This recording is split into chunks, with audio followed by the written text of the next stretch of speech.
c'est Véronique Guévremont, professeure titulaire à la Faculté de droit et à l'École supérieure d'études internationales de l'Université Laval. Elle a cofondé le Réseau international des juristes pour la diversité des expressions culturelles et fait partie de la banque d'experts de l'UNESCO sur la Convention de 2005. Elle est titulaire de la chaire UNESCO sur la diversité des expressions culturelles. Donc, Madame Véronique Guévremont va vous parler de l'intelligence artificielle au service de la diversité des expressions culturelles. Alors, bonjour à toutes et à tous. Je suis très heureuse d'être ici et je remercie les organisateurs, bien entendu Ubisoft, La Forge pour l'accueil dans ses locaux, mais aussi l'Obvia, dont je suis membre, responsable de l'axe Arts, Médias et Diversité culturelle, et Obvia surtout qui finance le projet innovant que je vais vous présenter dans les prochaines minutes. Et également, je tiens à remercier le FRQ. En tant que titulaire d'une chaire UNESCO, j'ai le privilège d'être soutenue depuis tout récemment par le FRQ, qui soutient les chaires UNESCO du Québec pour les 3 prochaines années. Donc, un grand merci. Alors oui, je suis ici pour vous présenter un projet qui m'engage sur un terrain relativement nouveau. Alors, je n'ai pas de résultats à vous présenter, mais une démarche dans laquelle je vais m'investir au cours des prochaines années avec d'autres chercheurs de l'Obvia et également des experts du secteur avec lequel on va travailler, donc des décideurs, représentants de la société civile et des gens également qui représentent l'industrie, industrie du livre. Donc, c'est un secteur qui porte sur le livre.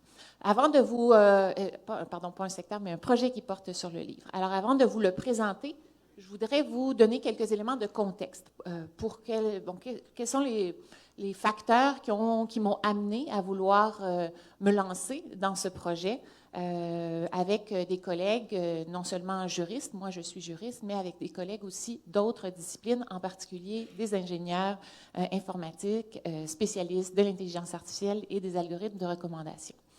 Alors, je suis juriste, je suis une internationaliste, je suis une spécialiste du droit international de la culture et je travaille depuis une vingtaine d'années sur un sujet qui me préoccupe énormément, c'est la protection et la promotion de la diversité des expressions culturelles. Il y a depuis 2005 un instrument, un traité international dédié à l'atteinte de ces objectifs, un traité dont le Canada est partie, un traité dans lequel le Québec s'est abondamment investi avant même que le traité existe. Le Québec mobilisait la communauté internationale pour que l'on se dote d'un instrument en la matière.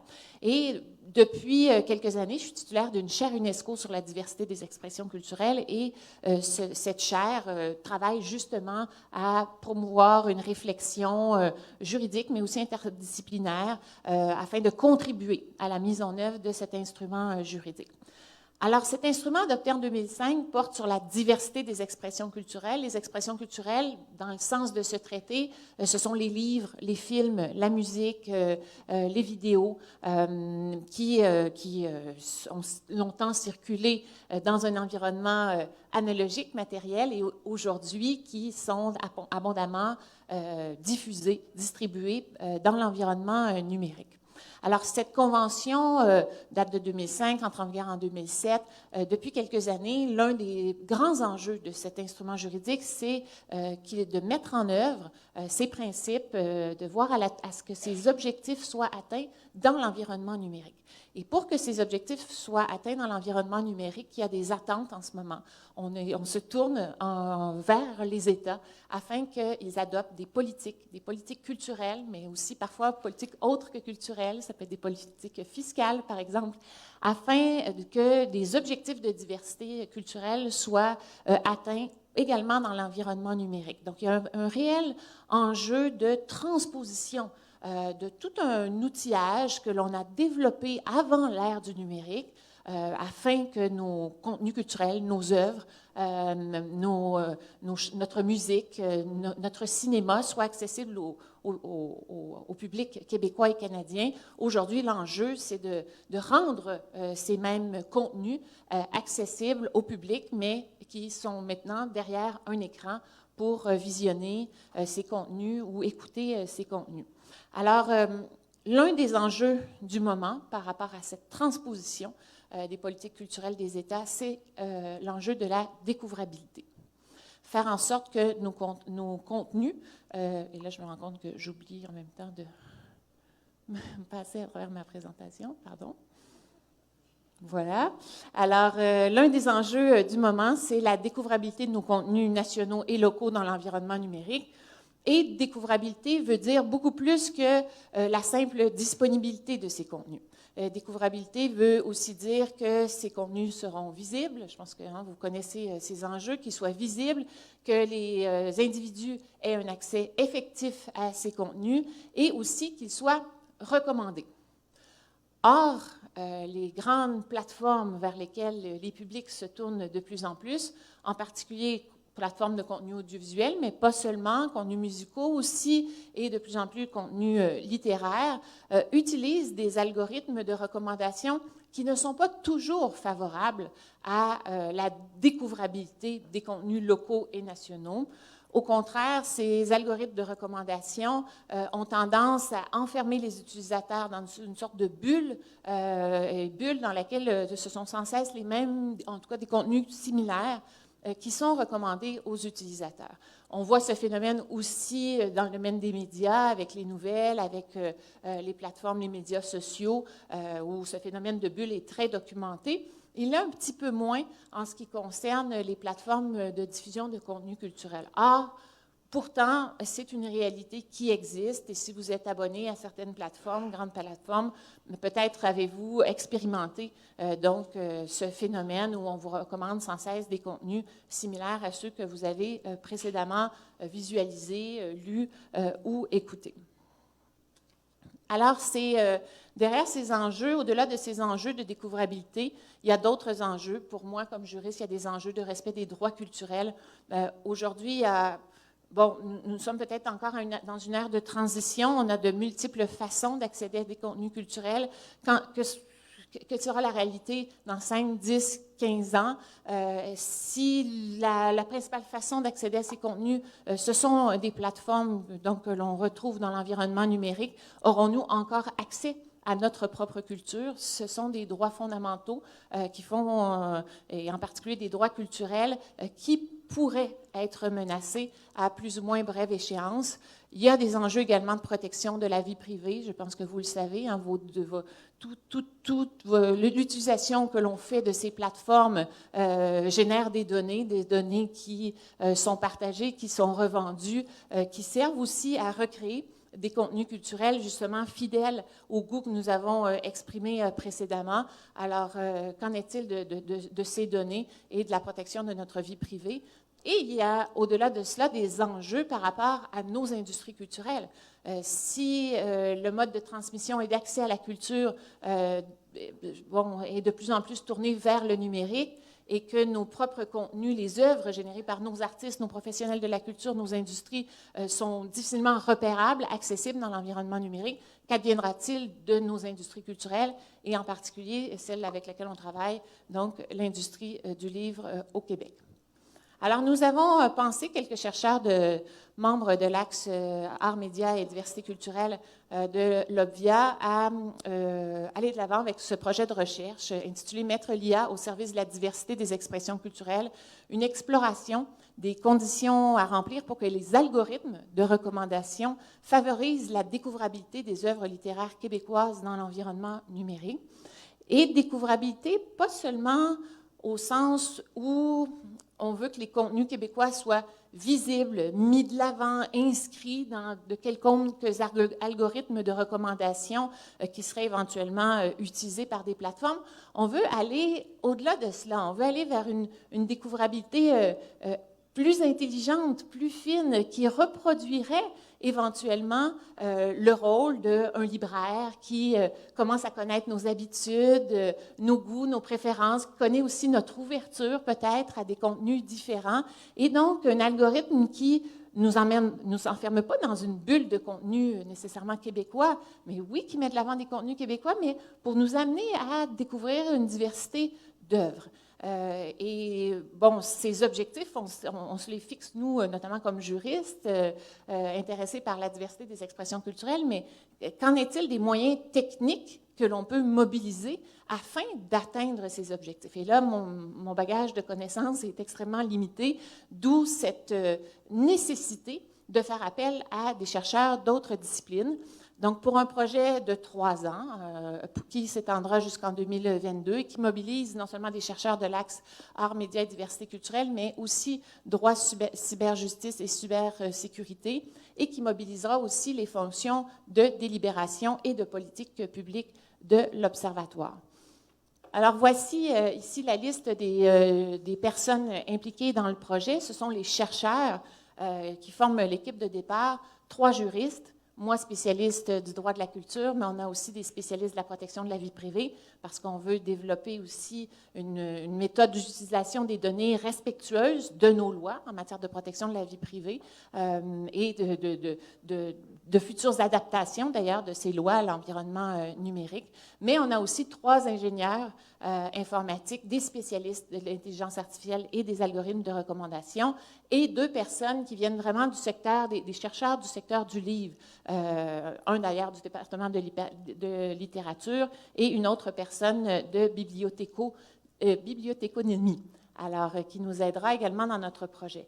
Mais au-delà de cette équipe interdisciplinaire, je vous dirais que c'est un projet aussi intersectoriel, comme on en a parlé un peu plus tôt cet après-midi, dans le sens où l'équipe de recherche souhaite mobiliser les personnes du secteur du livre, les décideurs, notamment, je suis déjà en relation avec des gens du ministère de la Culture et des Communications qui travaillent dans le secteur du livre pour nous accompagner dans la démarche, les gens du secteur de l'industrie, tous les maillons de la chaîne de valeur de l'industrie du livre devraient éventuellement aussi être impliqués dans le projet. Alors, les objectifs, je vous en ai déjà dit beaucoup, c'est de mettre en place des conditions permettant de favoriser la découvrabilité des œuvres littéraires québécoises dans l'environnement numérique, conditions qui seront de divers ordres. Moi, je suis juriste, je travaille aussi sur les politiques culturelles. Alors, quelle politique? Quelle adaptation de nos lois, nos règlements du secteur du livre, des politiques aussi qui devront être mises en place pour favoriser cette découvrabilité. Conditions économiques aussi peut-être. Ce sont des technologies qui sont peut-être pas à la portée de tous. Or, il y a des petites, moyennes et grandes plateformes qui pourront éventuellement devoir relever ces défis et aborder ces enjeux de découvrabilité des œuvres québécoises. Alors, quelle forme de soutien au niveau économique devrait être mise en place, mais aussi conditions technologiques. Et c'est là où les ingénieurs vont nous aider à déterminer la façon de travailler avec les algorithmes de recommandation pour aller vers cette forme de découvrabilité, toujours dans l'optique de briser le phénomène de bulle dans laquelle des utilisateurs sont de plus en plus enfermés et au contraire d'éveiller leur appétit, donc aiguiser leur curiosité vers la découverte de sans cesse une plus grande diversité d'œuvres littéraires. Et au-delà de cela, on veut aussi développer une méthode originale d'enquête et de formulation de recommandations, et méthode originale que je vais vous présenter dans quelques instants. Et on veut développer cette méthode en travaillant avec le secteur du livre, mais notre objectif éventuellement, c'est, si tout se passe bien, si les objectifs sont atteints, c'est de refaire la même démarche avec les gens de l'industrie de la musique et aussi du domaine de l'audiovisuel. Alors, notre projet s'étendra sur 3 phases. Une première phase d'identification et de synthèse des besoins, d'abord avant tout, des préoccupations et des enjeux relatifs à la découvrabilité des contenus littéraires québécois dans l'environnement numérique.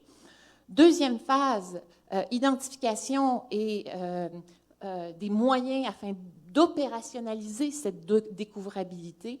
Donc, quelles conditions, comme je le disais tout à l'heure, devront être mises en place afin de promouvoir les contenus culturels québécois dans l'environnement numérique. Et notre troisième phase, c'est une phase de diffusion des résultats, de vulgarisation scientifique de notre démarche afin éventuellement qu'elle puisse être reprise par d'autres chercheurs dans le cadre d'autres projets de recherche et peut-être même par une équipe à laquelle je participerai qui travaillera avec d'autres secteurs des industries culturelles. Donc, chaque phase se déroulera sur 12 mois, donc un projet en 3 phases sur 3 ans. Les phases 1 et 2, c'est peut-être là où notre méthode est un peu plus originale, puisqu'on a choisi une méthode hybride qui s'inspire à la fois de la méthode de Delphi et de la méthode des groupes de discussion. Alors, la méthode de Delphi, je l'ai moi-même découverte. C'est mon collègue Pierre-Luc Désiel, juriste, mais professeur aussi de métaux, qui nous a fortement encouragés de nous tourner vers cette méthode. Alors, l'idée, c'est la suivante. C'est de composer, dans un premier temps, différents panels représentant là, les différents secteurs que j'ai nommés précédemment et de concevoir, avec l'équipe de recherche multidisciplinaire, un questionnaire qui sera envoyé à ces personnes qui composent notre ou nos groupes. Là, on a encore quelques décisions à prendre par rapport à cela, visées par le projet. Alors, la méthode de Delphi nous dit la chose suivante, c'est qu'il faut collecter dans un premier temps les réponses obtenues à ces questions, en faire une première synthèse et retourner ces réponses aux gens qui ont été consultés dans un premier temps.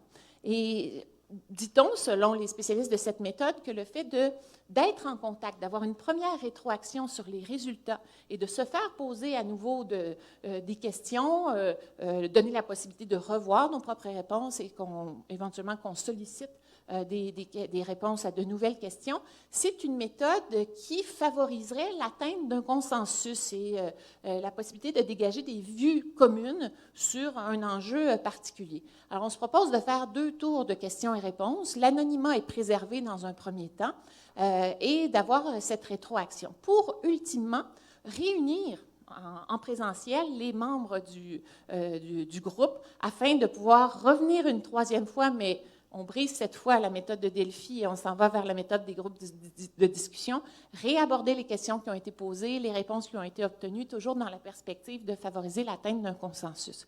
Alors, et éventuellement, au bout de cette phase de consultation, produire un premier document qui serait présenté aux personnes intéressées, notamment les décideurs, pour voir les résultats qui ont été atteints à l'issue de cette phase de consultation. Alors, on veut le faire dans un premier temps pour l'identification des besoins et on veut le faire ensuite dans un deuxième temps, 2e année, pour l'identification des conditions à mettre en place pour répondre aux besoins et aux préoccupations qui auront été exprimées par les personnes qui auront formé nos groupes de discussion. Alors, vous avez ici les différentes étapes du projet. Alors, notre but, c'est d'en arriver dans les livrables à la production de 2 livres blancs. Un premier à l'issue de la première année de consultation et de formulation des conclusions. Un 2e livre blanc aussi au bout de la 2e année, éventuellement de diffuser ces résultats atteints à l'aide de la création d'un webinaire qui serait hébergé sur le site de l'Obvia. Mais ultimement, au-delà de cette démarche, notre objectif, c'est aussi d'aller vers le développement d'un prototype d'algorithme de recommandation qui pourrait être éventuellement utilisé par différents acteurs, notamment des distributeurs de livres, des diffuseurs, des éditeurs, des librairies qui souhaitent développer leur propre plateforme et peut-être même aussi des bibliothèques publiques qui pourraient vouloir s'engager dans cette forme de recommandation. Alors, le projet en tant que tel ne va pas jusqu'au développement de l'algorithme, mais ce que l'on veut, c'est solliciter d'autres sources de financement pour être capable aussi. Il y a déjà d'ailleurs des projets qui ont été présentés à des organismes subventionnaires pour venir enrichir cette 3e phase. Et à tout le moins, avec le projet de l'Obvia, on veut que toutes les conditions soient mises en place, qu'on dispose de toutes les informations qui seraient nécessaires, y compris au niveau des informations au niveau de la faisabilité du développement de l'algorithme de recommandation, afin d'aller de l'avant rapidement avec la concrétisation de ce projet. Alors, les résultats, c'est de nourrir un dialogue entre les différentes parties prenantes, les différents acteurs intéressés par le secteur du livre au Québec, fournir aux décideurs publics qui sont plongés dans cette réflexion depuis quelques années de devoir réviser leur politique publique, leurs mesures de soutien. Le plan culturel numérique est un outil extraordinaire, d'ailleurs, qui fonctionne très, très bien depuis quelques années pour mener à terme certains projets. Mais je pense que le ministère de la Culture, comme bien d'autres acteurs, sont toujours en quête d'idées nouvelles et de recommandations pour continuer à bonifier leurs mesures de soutien aux diverses industries culturelles. Donc, on veut éclairer les décideurs à cet égard, contribuer à la mesure de nos moyens au développement éventuel d'applications, d'algorithmes de recommandation qui nourriraient cette diversité plutôt que de reproduire constamment des recommandations fidèles à des choix exprimés précédemment, et aussi promouvoir derrière tout cela un usage plus éthique des algorithmes de recommandation et de l'intelligence artificielle dans tous les secteurs, idéalement des industries culturelles, mais en l'occurrence, dans le cadre de ce projet, dans le secteur du livre. Alors, c'est un projet qui, en conclusion, qui nous tient bien à cœur, qui nous ramène, en fait, bien au-delà, finalement, des algorithmes et de l'intelligence artificielle et même de la Convention de 2005. Les enjeux, pour nous, ce sont des enjeux de société extrêmement importants qui concernent l'avenir de notre culture, l'avenir des industries culturelles et notre possibilité, à moyen et à long terme, de continuer à avoir accès à des contenus culturels québécois de qualité dans l'environnement numérique, quelle que soit la plateforme de contenu que l'on décide d'utiliser pour nous nourrir et pour que l'on continue à avoir accès à des contenus culturels. Alors, je vous remercie beaucoup pour votre attention.